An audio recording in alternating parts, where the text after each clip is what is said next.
the word, YouTube? It's your boy, Coach TDOT. They subbed me out. But I'm back in the game, Coach.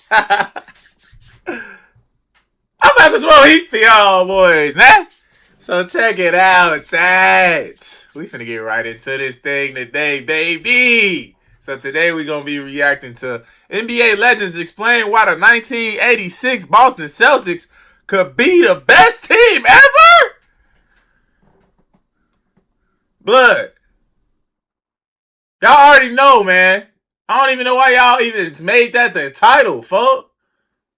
It's Mike. 1980. Nah, what year was that, folks? 95, 96 Bulls, G. See, I just had a mental lapse for a second. I had to think because y'all just confused the hell out of me with this bogus-ass title, G. Y'all know damn well Larry and them wasn't the best team, man. Just made me have a whole mental lapse because of that dumbass, man. For all my new viewers, I don't fake none of my reactions. All my reactions are live. And we gonna watch this shit together, man. Because we gotta see what they talking about, folks. It's Mike. Even though this video about Larry, nigga. Come on, man. Y'all already know how we coming, G. Stop playing with me, man. Alright?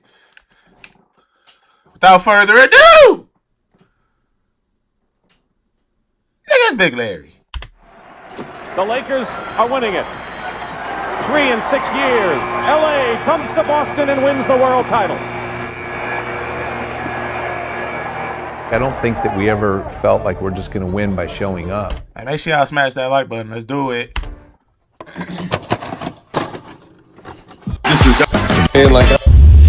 Shout out Basketball Time Machine. Hello, good day everyone. How's it going? My name is Sean David and I welcome you back to the Basketball Time Machine, your weekly dose of old school NBA basketball. In today's episode, I want to take a look at what NBA legends have to say about the great 1986 Boston Celtics. As you know, many people consider that team to be the greatest team of all time, even though I got the Chicago Bulls of the mid-90s on my list. But hey. So why the... Alright, at least folks agree with me, G. Alright, you know, because I was about to crash out for a second, chat. Y'all know me, folks. We don't play about Mike over here, G. Let's see what NBA legends have to say. Let's get right down Mike into it.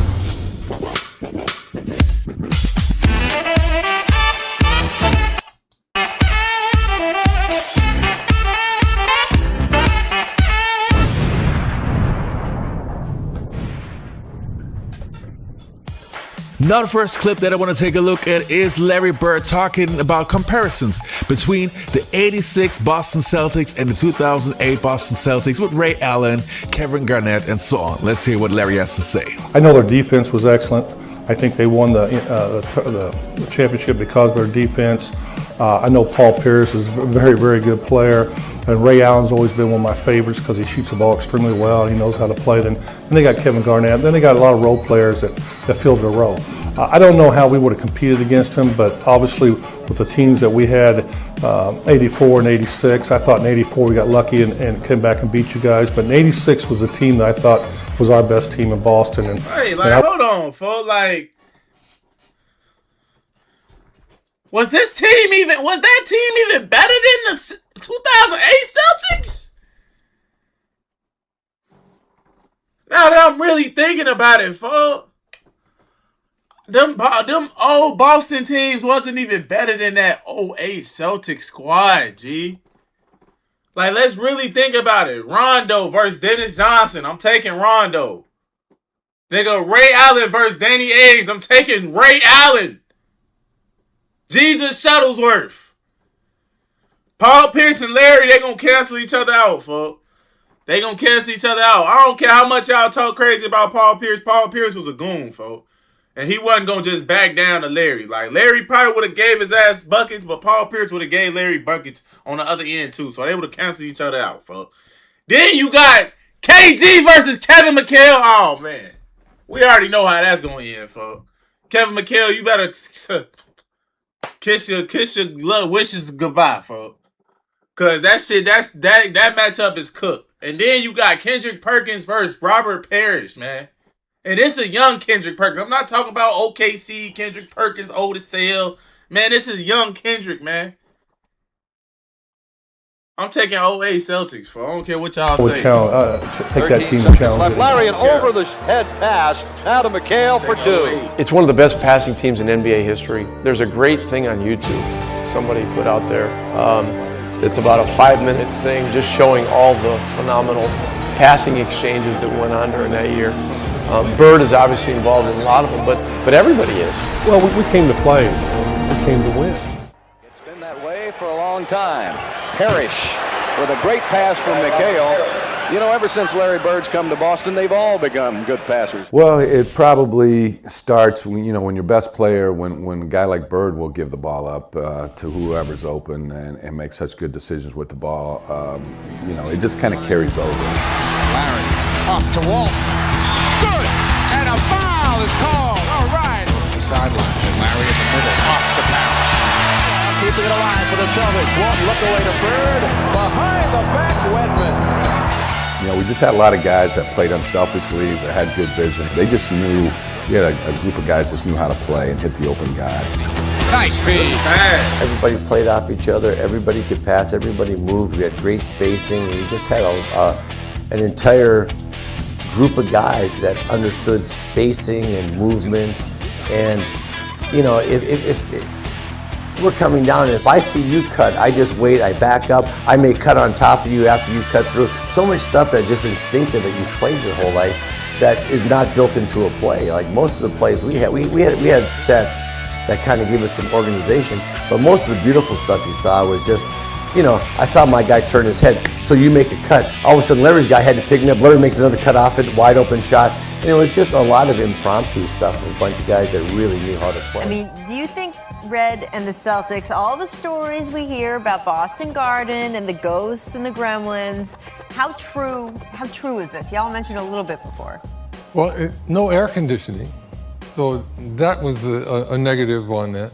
But then it would be no air conditioning for both sides, right? Yeah, but they were used to it. They were playing in that building all the time. We played a game there. They had to give me IVs, really? So I wouldn't dehydrate. And it just too many distractions. The next segment that we're going to take a look at is from NBA Open Court. Kevin McHale talking about the '86 Boston Celtics.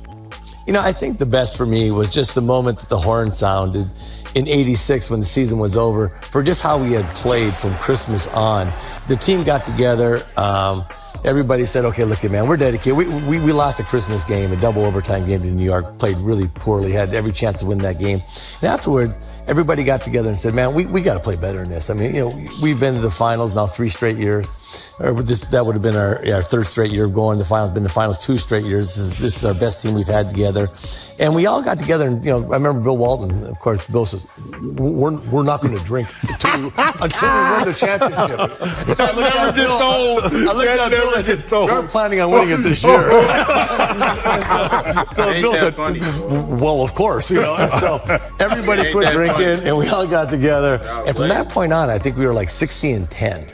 Including the playoffs, but it's how we won. It's the ball movement. It's you go back and look at that. There were 7 passes. The ball didn't touch the ground. Everybody on the team touched it, and you had guys just dropping things, and we would run out teams, and it was just so much fun playing. That moment was like the pinnacle of your career. I remember telling my wife I was driving home, and I went like, I just don't know how I can get better than this. I don't know how. We won the championship. We played unbelievable. The team was so in sync. And we got to drink again. Get y'all alcoholic ass on, man. There were nights they played better than we did. I think the key to that year was just the way that Coach Casey Jones was able to balance the team and keep everybody focused on the team concept of everybody makes a contribution. We had the whole thing fixed. Well, we came to play, and we came to win. It was a really good passing team and very unselfish team. There just wasn't any doubt in my mind that we were going to win. It was a unique group of a bunch of guys that could really play, and those guys I know they wanted to play more. I know Scotty was a hell of a player, Wedman. Bill was. All these guys wanted to play more, but they had good players in front of them. But boy, when they got their chance, they helped us win so many games. Yeah, to be able to Okay, Bill. go out there and feel like you could not just give them a breather for a couple of minutes, but to extend the lead and to hold the lead. There was just a beautiful thing. It was an adjustment. It was an adjustment as a rookie because, again, as a rookie, your thoughts at that time is, how do I fit in? Hey, he lucky as hell. This got to be one of the luckiest guys in NBA history, G. You was a rookie playing with them.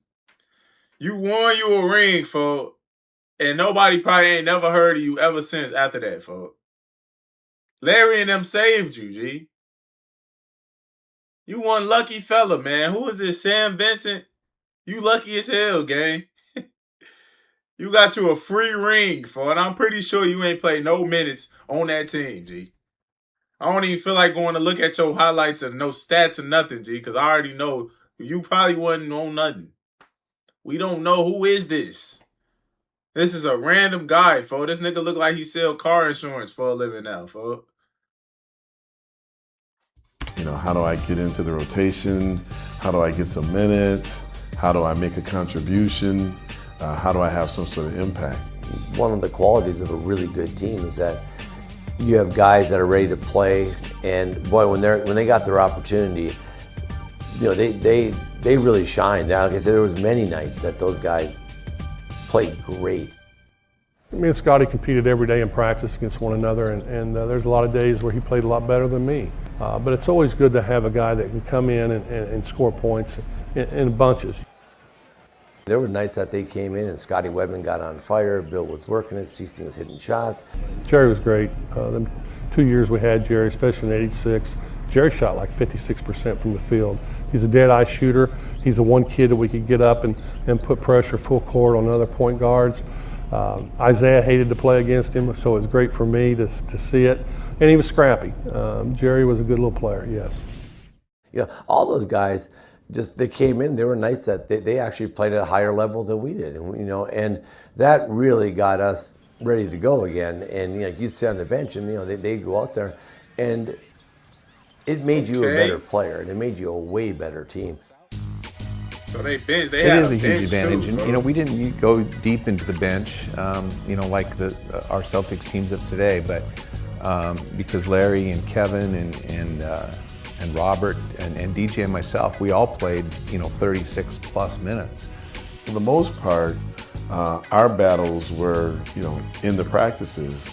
The chance for us to keep those guys sharp, to challenge those guys every day, was what Coach Jones had us believing in was our contribution to this championship team. So we felt like even though... Oh, man. Hey, that's a good coach right there, man. That's a good coach right there, G. When you got the bench players, folks, they already know they not finna get no burn, folks. But you give them a role. You let them know how important they are, G. He say, I need y'all not for the games, folks. Y'all can kiss that shit goodbye. Kiss that playing shit, all that getting my playing time, and that shit dead, fuck. This is what I need you for, all right? When practice time come, that's your time to shine, all right? So when the practices come around, you better be on Larry ass like white on rice, fuck. And if you not, you definitely not playing now. But you feel me? You just, that's what it was, G. Like, he on some, like, y'all, this y'all best opportunity to get some shine right here in practice, G. I need y'all to make Larry and them better, folks. You feel me? Y'all not going to play still. I don't care how good y'all play in practice. But this is what I need y'all for, all right? In order for us to be a great team. That's good coaching, folks. That's psychology 101. You got to make motherfuckers feel like they're important, even though, they not going to play at all, G. All my coaches, them some good tips, bro. You got to use psychology on your players, bro. You got to make them feel important. Just like your girls, G. If you got a roster of chicks, bro, you got your main one. You tell your main one, you lie to her, folks. You tell her all the good, you the only one out there. You feel me? You tell the side ones the truth. Because they got to know what's up so they don't ruin what's good, like with the main one, fool. You feel me? So you got to know what to say, G. You got to use psychology, fool. I'm trying to tell y'all that's a learn lesson. Coach TDOT. You feel me? We weren't the guys during the game. Just charge it to the game, fool. Y'all ain't got to pay me. Just charge the game. You know, as I mentioned in the beginning of the video, the 1996 Chicago Bulls is the best team of all time, in my opinion. But there is no denying that the 86 Boston Celtics were just an incredible team. And the biggest reason to me why I got them in my top 3 greatest team of all time list is their basketball IQ. The passing was great, the ball movement was great, but they were just so smart. And it doesn't matter if they were not the most athletic team of all time, but they were just that incredible when it came to the basketball. All right, you glazing, Sean. Come on, man. You doing a whole lot of this? I ain't got time to be hearing all that shit, nigga. All I know is 96 Bulls, nigga. 95, 96, nigga. All right, y'all. That's the end of the video, man. I hope y'all enjoyed it, fuck. You know, like I said, I don't think this team could even beat the 08 Celtics. And that's just me keeping it a buck. I ain't hating or nothing, G. They was a good team. Like, you feel me? I love Larry. Y'all know how much I love Larry, folks. But I don't even think they would have beat the 08 Celtics, folks. I'm taking the 08 Celtics over them, G. You feel me? Nigga, we got Rondo, Ray Allen, Paul Pierce, KG, motherfucking Kendrick Perkins. Man, matter of fact, let's go look up that roster, folks. Let's look up this roster, G. 08, 09 Celtics roster. No, it was 07, 08.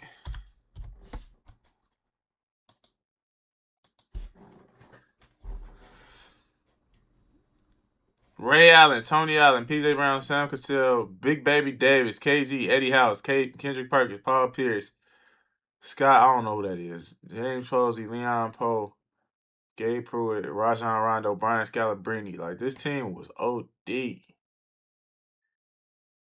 Team went crazy, folks. This team was raw as hell, G. And this was Rondo's first year in the league, too. Wow. Yeah, y'all, I'm taking this team over them. Y'all can't even see it, folks, but this the squad. But yeah, I'm taking this 08 squad over them, G. Yeah. You can't compete with them, G. They was tough. It's a reason why they won the ring the first year together. You feel me?